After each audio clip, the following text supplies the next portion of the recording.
pinakamataas na hotel na tinatago ng North Korea. Ang North Korea ay isang bansa na puno ng sikreto, kilala sa mahigpit na kontrol at propaganda ng kanilang gobyerno. Sa likod ng magagandang gusali at malaking monumento ng Pyongyang, may mga kwento ng mataas na pangarap at pagkakamali na pilit nilang tinatago sa mundo. Isa na dito ang Ryugyong Hotel, isang gusaling dating pinangarap na maging pinakamataas na hotel sa buong mundo. Pero nasaan na ito ngayon? Bakit hindi ito nakikita sa mga official photos ng bansa? At ano ba talaga ang kwento sa likod ng tinatawag na Hotel of Doom? Tara, pag-usapan natin yan.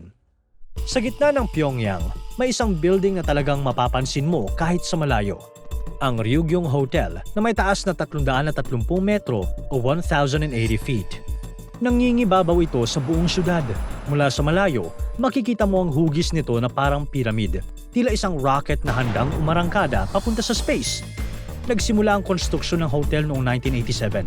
Ang goal ay ang maging pinakamataas na hotel sa buong mundo at maging simbolo ng yaman at kapangyarihan ng North Korea. Pero sa kabila ng mataas na pangarap na ito, ang plano ay bumagsak sa malaking pagkabigo. Isipin mo ang isang gusali na mas mataas pa sa Eiffel Tower. May 3,000 hanggang 3,500 rooms at sa tuktok nito ay may 5 umiikot na restaurant. Kasama pa ang bowling alley at nightclub. Ganito kalaki ang pangarap para sa Ryugyong Hotel. Pero hanggang ngayon, walang mga bisitang nakatungtong dito. Kaya tinawag itong Hotel of Doom. At nananatiling misteryo ang tunay na kalagayan nito sa loob ng halos 40 years mula nang simulan ang pagpapatayo. Pero bakit nga ba naisipan ng North Korea na gumawa ng ganitong kalaking hotel? Matapos ang World War II, nahati ang Korea sa dalawa. Ang South Korea ay naging demokratiko at munlad ang ekonomiya, habang ang North Korea ay naging komunista at nagsara sa mundo. Dahil dito, nagkaroon ng matinding awayan ng dalawang bansa. Noong 1986, itinayo ng South Korean construction firm na Sangyong Group ang pinakamataas na hotel sa mundo. Ang Westin Stamford na ngayon ay Swiss Hotel The Stamford sa Singapore. 2 taon pagkatapos, naging host ang South Korea ng 1988 Summer Olympics sa Seoul. Ito ay isang malaking tagumpay na nagpakita ng mabilis na pagunlad ng bansa at kakayahan nitong mag-organize ng malaking world events. Kinainis ito ng leader ng North Korea na si Kim Il-sung. Gusto niyang ipakita na hindi papahuli ang kanyang bansa. Kaya noong 1987, sinimula ng pagtatayo ng Ryugyong Hotel na inilaan para sa 13th World Festival of Youth and Students na gaganapin noong 1989. Para sa event na ito, gumastos ang North Korea ng $4.5 billion, halos 1/4 ng taunang budget ng bansa. Ang Ryugyong Hotel ay may 3 parte na magkakadugtong. Bawat parte ay 100 meters ang haba at 80 meters ang lapad. Ang mga bahaging ito ay nakataas ng may 75-degree na anggulo mula sa base. Lahat ng parte ay nagtatagpo sa tuktok, kaya mukhang triangle ang buong building. Sa pinakataas ng building ay may parang bilog na parte na 40 meters naman ang lapad. May 8 palapag ito na dapat umiikot at sa ibabaw nito ay may 6 floors na static o hindi gumagalaw. Pero hindi natapos ang hotel para sa 1989 World Festival dahil sa mga problema sa engineering at construction. Ipinagpatuloy ang constructions hanggang 1992 bago ang ika-80th birthday ni Kim Il-sung.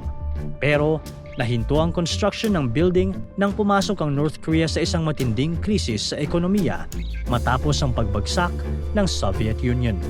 Mula noon, ang building ay nakatayo na walang mga bintana at walang laman sa loob. Isang malungkot na higanting concrete sa gitna ng Pyongyang. Sa bubong nito, may isang crane na naiwang mag-isa at kinakalawang. At ang gastos, umabot na ng $750 million noon. Noong 1994, pumanaw si Kim Il-sung at pumalit ang kanyang anak na si Kim Jong-il bilang pinuno ng North Korea. Sa panahong ito, nagsimula nang bumagsak ang ekonomiya ng bansa. Ang pagbagsak ng Soviet Union at ang pagbabago ng mga patakaran ng China ay naging malaking dagok sa ekonomiya ng North Korea. Mula 1990 hanggang 1998, patuloy na lumala ang sitwasyon. Ang GDP ng bansa ay bumaba ng halos 35% sa loob ng 8 taon. Bukod sa mga problemang pang-ekonomiya, nakaranas din ang North Korea ng sunod-sunod na natural calamities tulad ng pagbaha at tagtuyot.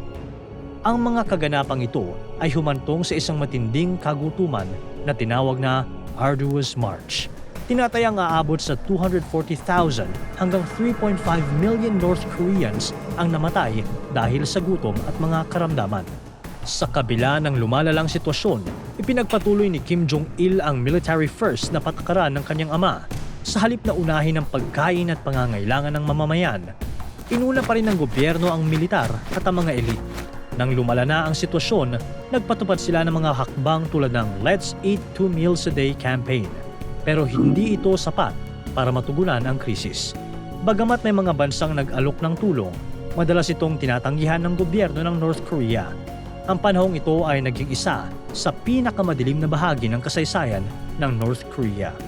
At ang hotel na dapat sana'y simbolo ng tagumpay ay naging saksi sa matinding pagdurusa ng mga North Koreans.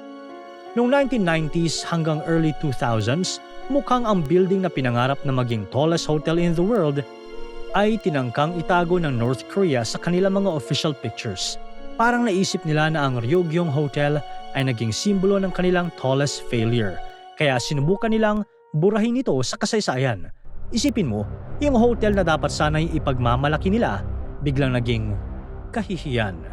Kaya ang ginawa nila, inalis nila ang building sa mga official photos ng Pyongyang gamit ang airbrush. Para bang naging invisible ang 330-meter na structure sa mga pictures. Hindi lang yan, tinanggal pa nila ito sa mga official city maps. Parang naging non-existent yung building na nakitang-kita naman sa skyline. Tapos, kapag may mga turista na nagtatanong tungkol dito, yung mga tour guide raw ay nagkukunwaring hindi nila alam kung nasaan yun.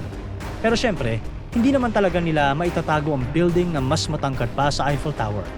Pagkalipas ng halos 16 years, biglang nagkaroon ng pag-asa para sa Ryugyong Hotel. Noong April 2008, muling sinimulan ang construction sa tulong ng Egyptian company na Orascom Group. Ang kumpanyang ito ay pumasok sa isang $400 million agreement sa gobyerno ng North Korea para magtayo at magpatakbo ng 3G cellular network sa bansa. Noong 2009, sinabi ni Khaled Bichara, ang Chief Operating Officer ng Orascom, na ang Ryugyong ay hindi lang magiging hotel. Ito ay magiging mixed-use development na may mga umiikot na restaurant, hotel rooms, apartment units at mga opisina. Ang Orascom ang namahala sa paglalagay ng glass at metal panels sa concrete structure ng building. Pagsapit ng June 2011, natapos ang exterior ng hotel kasama na ang pagkakabit ng mga bintana at telecom antennas. Ang proyektong ito ay nagkakahalaga ng $180 million sa ilalim ng pamumuno ni Kim Jong-un na naging pinuno ng North Korea noong December 2011 matapos ang pagpanaw ng kanyang ama na si Kim Jong-il. Nagkaroon ng mga plano para sa pagbubukas ng hotel. Noong November 2012, inanunsyo ng German luxury hotel group na Kempinski na bubuksan nila ang 150 rooms sa itaas na bahagi ng gusali sa kalagitnaan ng 2013. Pero ilang buwan lang pagkatapos nito, binawi nila ang kanilang plano at sinabing hindi posible sa ngayon ang pagpasok sa market ng North Korea. Kaya hanggang sa ngayon, natapos man ang exterior ng building, wala pa ring ibang nakakapasok sa loob nito. Walang bisitang nakakatulog sa mga kwarto nito dahil ang hotel ay nananatiling walang laman at sarado sa publiko. May mga eksperto na ang nagbabala tungkol sa structural integrity ng gusali. Ayon sa isang arkitekto, ang Ryugyong Hotel ay gawa sa reinforced concrete na hindi karaniwang ginagamit sa mataas na gusali. Karamihan sa mga skyscraper ay gumagamit ng steel frame. Ang pagpili ng concrete bilang pangunahing materyales ay maaaring dahil sa kakulangan ng advanced na construction materials sa North Korea noong panahong iyon. Pero, ang paggamit ng concrete sa halip na steel ay maaaring magdulot ng mga problema sa structure ng building. Sa katunayan, noong May 2014, isang 23-story na apartment building sa Pyongyang ang gumuho dahil sa slipshod na construction. Ibig sabihin, pabaya o walang ingat ang pagkakagawa nito. Ang insidenteng ito ay nagpapakita ng mga posibleng panganib na dulot ng madali ang konstruksyon at hindi tamang paggamit ng mga materyales. Pero hindi pa rin sumuko ang North Korea.